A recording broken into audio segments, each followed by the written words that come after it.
Blog Talk Radio. Hello, everyone. This is Laurie Smith on Blog Talk Radio. Good morning or good night, wherever everyone is. It is 6 o'clock in the morning here, Wednesday morning, April 28th, and I'm happy to be here. This is One Child Abuse Survivor to Another.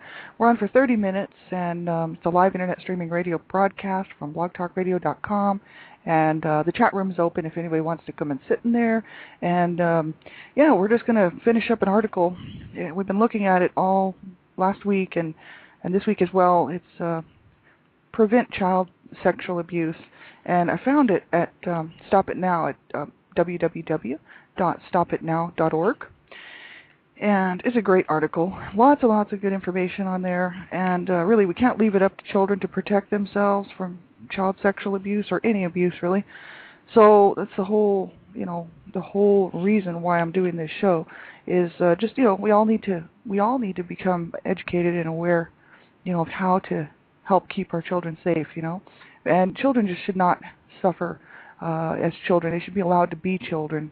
And so, if you were abused as a child, then your childhood was stolen from you, and it's sad this is going on. 1 in 3 girls and 1 in 6 boys will experience some form of child sexual abuse or unwanted touching under the age of 18. Well, that's too many. 1 in 3 girls and 1 in 6 boys. I mean, that's just crazy. That means there's so many of us out there who have experienced child sexual abuse of some type, whether it's molestation or incest or just unwanted touching by an adult or an older youth. So this is so important for parents to get this information and just to know that it's happening, first of all, and we can't just pretend it's not happening, and then become aware of how to prevent it from happening. Right? So important. So that's why I'm doing this show. And I say this on every show. It's not a professional show. I don't hold any professional certificates at all in counseling or therapy or therapist. I'm just a person who pays to do my own blog talk show because I really feel that child abuse is it's not going away, and there's a lot of voices out there talking about it, which is great, but I just wanted to add my voice, I just wanted to be one more voice, right, just to say, hey, we need to stop child abuse of all kinds, and we need to start standing up and protecting children, and kind of, stop protecting the abusers so much, and start protecting children, right, because the whole issue is silence really protects the abusers.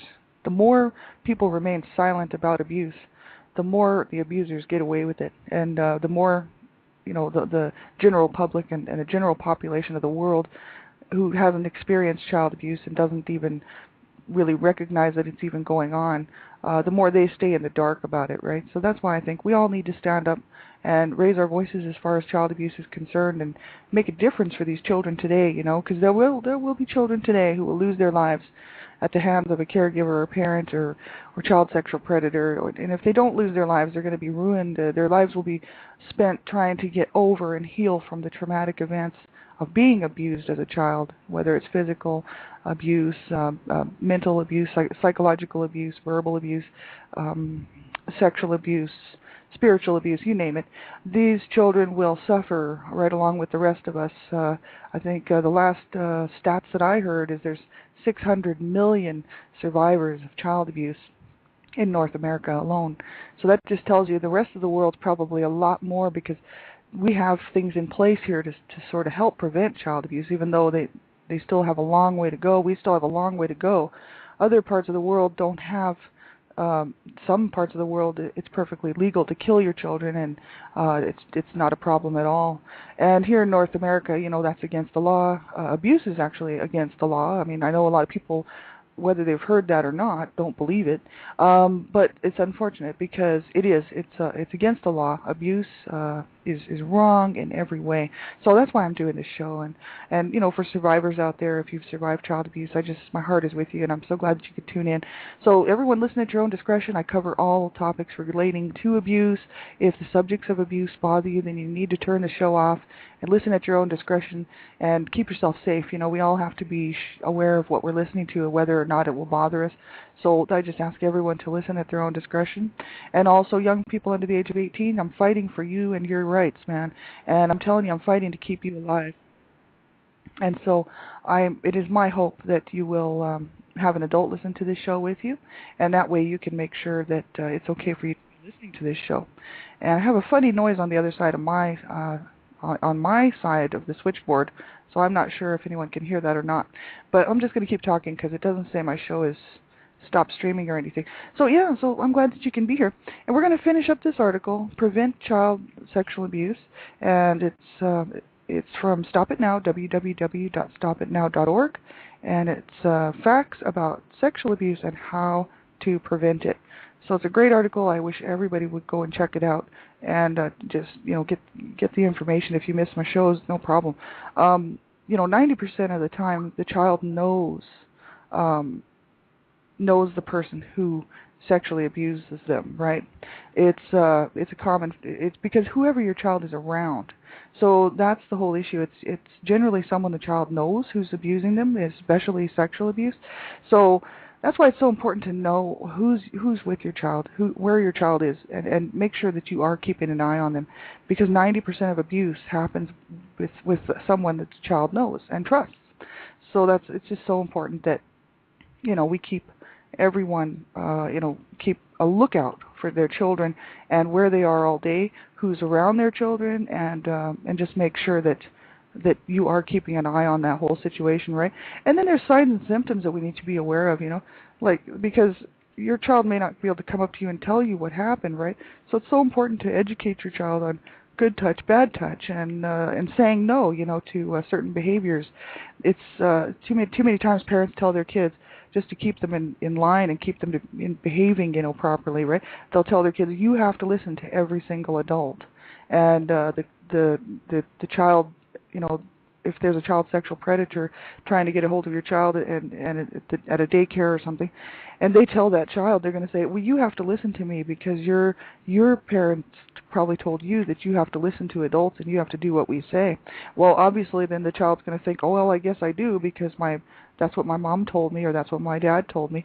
And so, you really have to educate your children too, right, along with yourself, and make sure that they know that it's okay to say no to unwanted behaviors, right?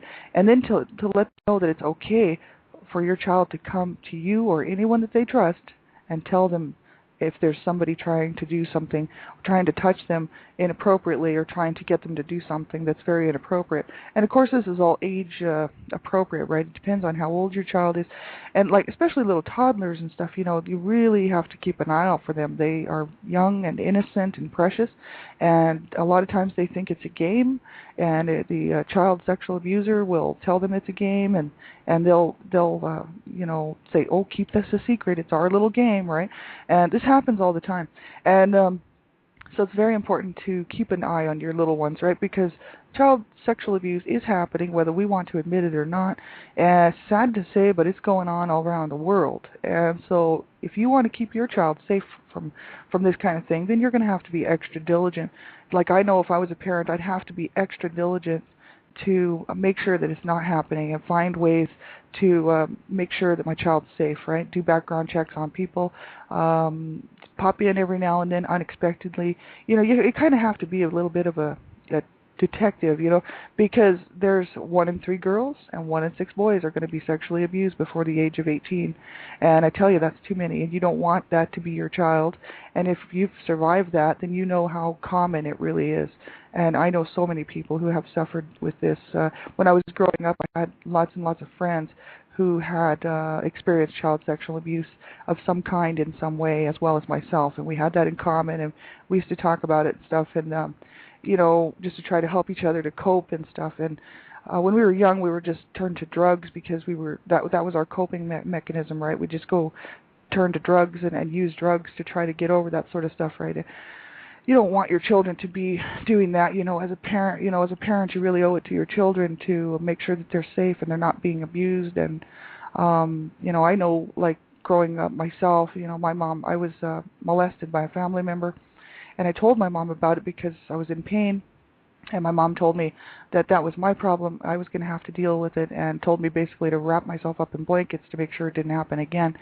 and so I slept like a mummy for years afterwards, and it really caused a lot of damage, that I didn't even really realize I had until later as an adult. And looking back on it now, then I had a lot of anger and hatred because I couldn't believe that my mom actually would not do something about it.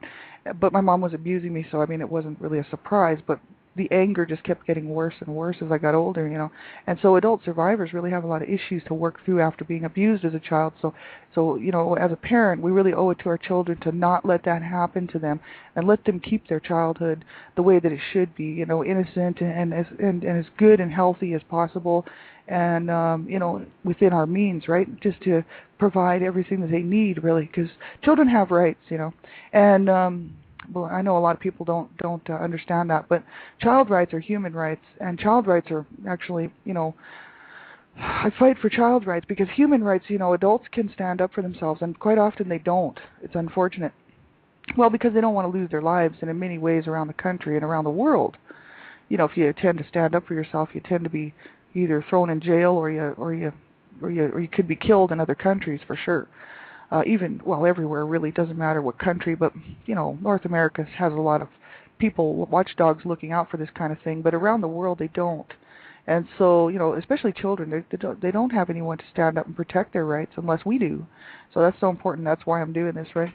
So, and I know there's so many awesome people out there that are doing this work, and it makes me happy just to be able to be one more person, just getting involved and becoming aware of what's going on around the world, and as well as in North America, right? So important. So we're going to continue on with the rest of this article. Excuse me.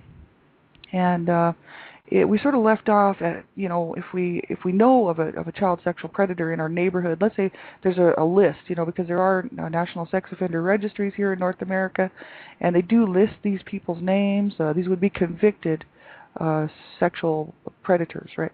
And these would be people that were convicted, so they would have been found guilty and convicted of an offense, some sort of child sexual offense, right? And so they get back into society and stuff, and they're supposed to follow the rules and regulations of their parole officers and their the police and stuff. And it's sad, but a lot of times we see in the paper that these people don't follow what they're supposed to be doing, and they end up not reporting and not saying where they are, going into hiding, and they end up continuing on to abuse children and sometimes kill children. So it's really sad, and it's unfortunate, because who pays the price? The child does. So, but in the meantime, how do we handle the situation with child sexual predators, since there's so many of them, right? I mean, it's just crazy how many there are.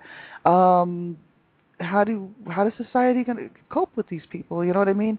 It's hard. I know this part of the article is hard for me to read because, it's not being necessarily taking the side of the child sexual predator, but what it is saying is that they, as long as people try to help them get integrated back into society, and as long as they watch out for them and make sure that they are not continuing to abuse children, that there is hope that child sexual predators will integrate back into society after being, after going through treatment and after being told that, they're ready to go back into society, right?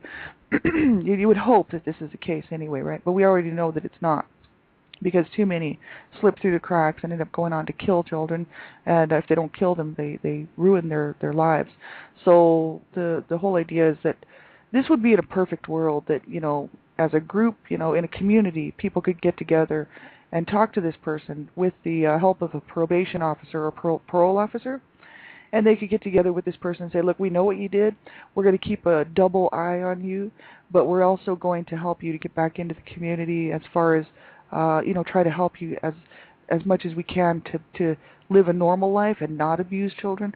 Now, that would be like in a perfect world, right? We already know the world's not perfect, but I can see why they did this article, because they wanted to show that, there are some child sexual predators out there who probably, I'm sure there is, that probably have changed their ways and would never, ever hurt a child again. But that's just a small percentage, I think. I think the majority have mental problems that are probably so undoable that it's unfortunate, but that, they might even be able to manipulate and because abusers are very manipulative, and they they can manipulate whole groups of people. It's just a proven fact. That's why abusers can do what they do, because they are manipulative. They know how to talk to people. They know how to get people to be on their side. And my parents were like that. They had a lot of friends, and they knew how to get the courts to let them keep us.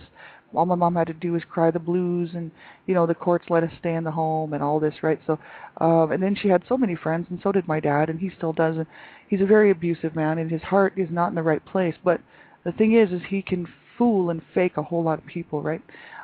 Because all he has to do is show, oh, I just love everyone, and I'm such a loving person. But yet he hates his own sons, and he hated his wife, and he completely ruined our lives.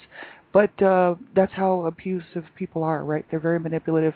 And so most of society doesn't see that these people are sick and that they're doing what they're doing, because abuse is going on all the time. And it's being hidden, covered up, and sort of nicely hidden away by a bunch of manipulative, abusive people.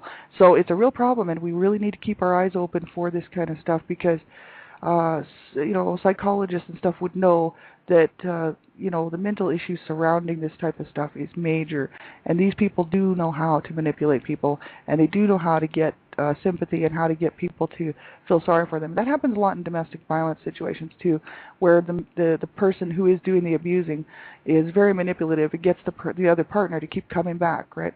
Oh, I'll never do it again. I love you and all this, right? I've actually heard that, and I've seen it. And we know what's going on. We know what's happening. And all it is a form of control. It's to control you. And they will use any means that they can. And abusers will use any means that they can to continue to abuse, because they don't want to get caught. And they also want to keep doing what they're doing. So that's why we have to be so diligent about looking out for our family and looking out for our children, right? It's so important. So it says, notify the police if you see this person in a suspicious situation. This would be a child sexual predator who's gone back into society and kind of integrated back into the community, right? And you know where they are, you know where they live. But if you see this person is doing something that's suspicious, this is the rest of this article here. It says, avoid a hostile confrontation. Making threats or taking revenge may put you at legal risk. It's also important to avoid any action that may just push that person who is sexually abused into hiding, where normal life is almost impossible, and it's easier to go back to old abusive ways, for sure. Yeah, if they go back into hiding, it's a lot easier. It's what they do. They run back into hiding. They lose, their parole officers lose track of them, and then they can go on and abuse children, right? It says, no matter how you feel about this person, if you see him or her in a suspicious or dangerous situation, call the police or probation parole officer. Many people who have sexually abused go on to live productive, abuse-free lives, but not all will make the needed changes in their lives. Your supportive watchfulness may help the person who has abused keep himself or herself under control, just because they know people are watching, right?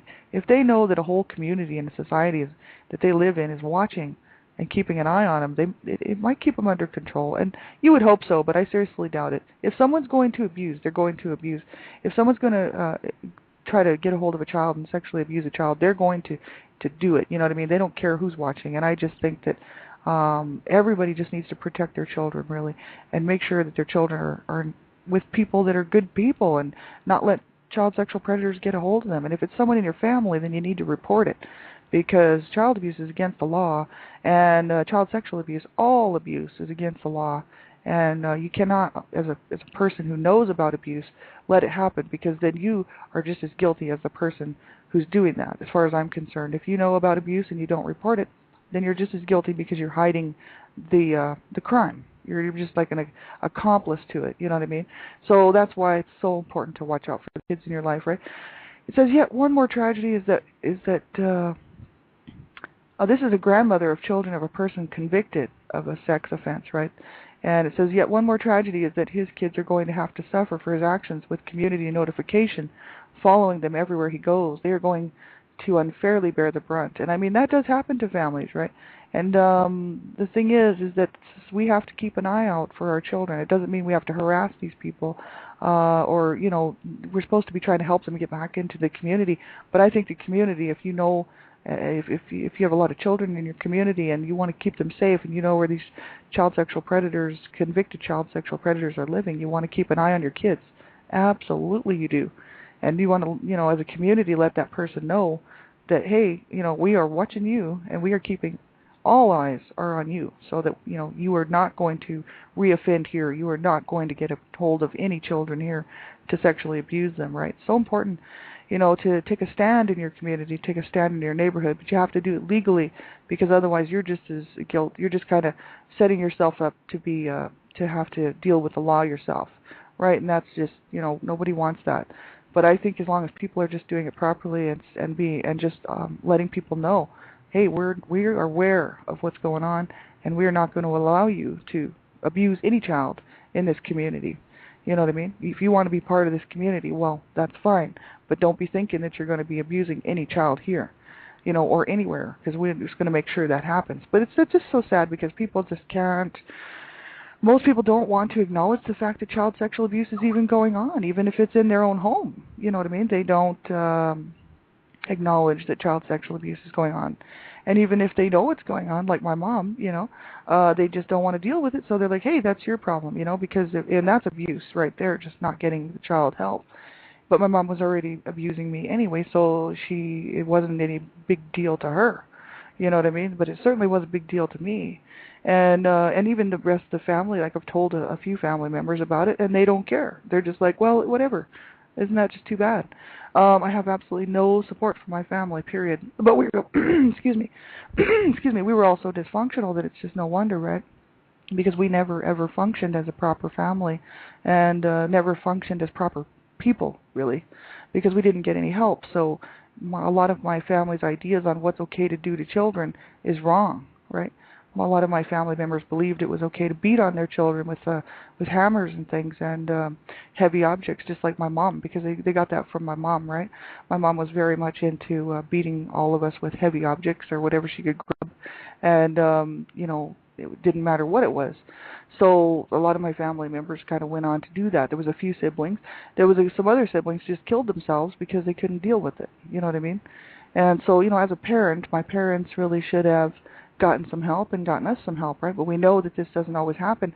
So child sexual abuse is allowed to continue to go on because the parents or caregivers, whoever these people are, do not want to take responsibility and say, look, okay, let's do something about this. We have to save our son. We have to save our daughter from this, And even grandparents sometimes will close an eye because they're afraid of what will happen, if they say something.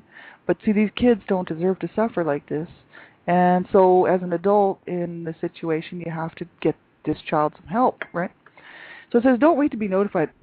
What we do know is that there are people who have abused in our communities, some already identified, some not. Don't just wait to be notified about someone who has been convicted of a sexual offense, they said here. Talk to your family and friends now. Make the sexual safety of children a priority all the time with everyone in your community. And we're all heading up to the last part of this article. It says, remember, 88% of sexual abuse is never reported. Authorities can't notify you about most people who sexually abuse because they've never been identified.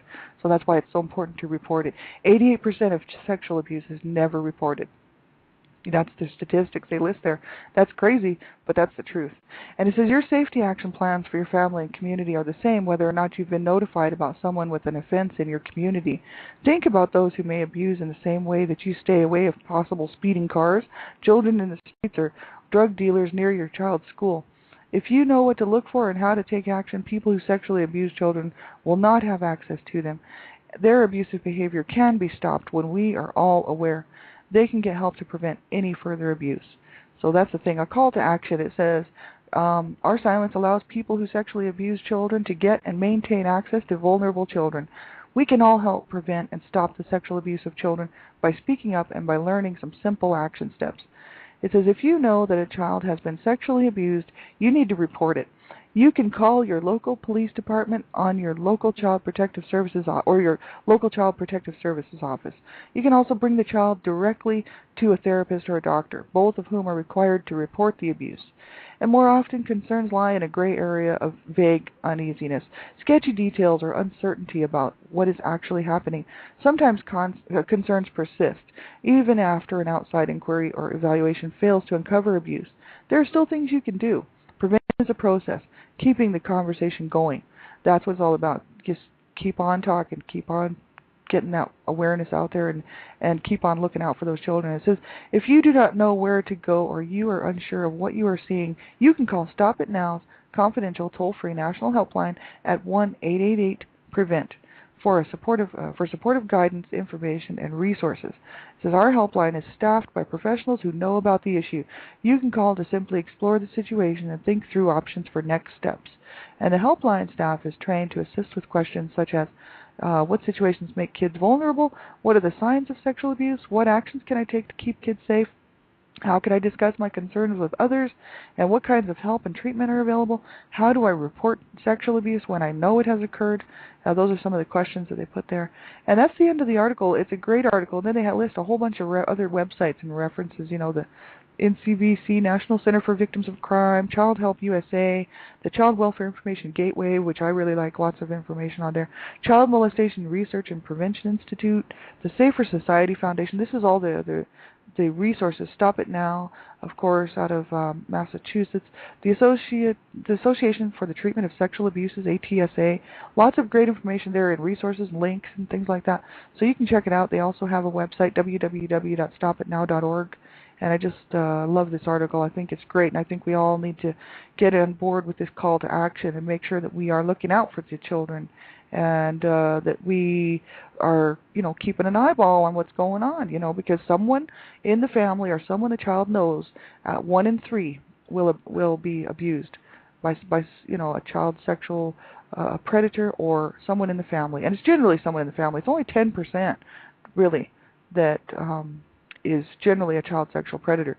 But the other 90% is someone the child knows, like a family member, a relative, a parent, a grandparent, a cousin, or a friend of the family who's always hanging around, You just have to be aware that it's happening. 1 in 3 girls and 1 in 6 boys will experience child sexual abuse under the age of 18.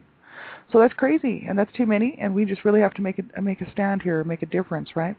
So we got about 3 minutes left, and I have another part of an article that I want to look at. It's called the Awareness Center. That's who's bringing this article out, the Awareness Center Incorporated. And there's some interesting information here regarding common coping mechanisms used by adult survivors of childhood sexual abuse. And you can pull this article up at www.theawarenesscenter, that's awareness, like the AWARENESS, like theawarenesscenter.org. It's a great article. Lots of information here, and we're going to continue on with this subject here tomorrow. This is the topic, and we're going to look through this article. There's like minimizing the abuse, the history, your story, minimizing it, right? Rationalizing being victimized, just saying, oh, well, it wasn't their fault, they just didn't know any better or whatever, right? Denial, that's another one. Repression, forgetting, which is just one way that the body, it says here, one's body's way of denying victimization, which is to repress it or to forget it, Splitting, which is seeing the world in terms of black and white, no shades of gray. Common in survivors when the behavior of the offender was either abusive or loving, no middle, right? Lack of integration, out-of-body experiences due to the abuse, right? control issues, disassociation, spacing out. Everyone does this at times. The difference is the degree and the frequency.